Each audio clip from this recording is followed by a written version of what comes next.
అవమానమా? కాదా? రాజనీతికి చిచ్చు రగిల్చి జరిపించుకున్న పట్టాభిషేకం ఒక పట్టాభిషేకమా? అర్హత అధికారం లేని వాళ్లు కట్టిన పట్టం కూడా ఒక పట్టమా?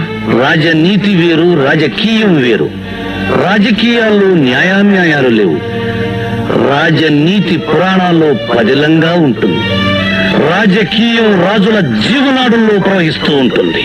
ఇదా రాజకీయం? అవును, ఇదే రాజకీయం. చిరునవ్వులు చిందిస్తూ చిచ్చు పెట్టడమే రాజకీయం. ఆత్మీయతను నటిస్తూ విల్లు పోటు పడవడమే రాజకీయం. అనురాగాన్ని ప్రదర్శిస్తూ అవసరం తీర్చుకోవడమే రాజకీయం. పదవి భద్రతకు ధర్మాధర్మాలు చూడకుండడమే రాజకీయం. ఈ రాజకీయాన్ని పాటించని వాడు ఏనాడూ రాజ్యాధికారానికి రాలేడు. ఒకవేళ వచ్చినా ఎంతో కాలం నిలవలేడు. రాజకీయం మీరన్నంత కుటిలమే అయితే అది కూలిపో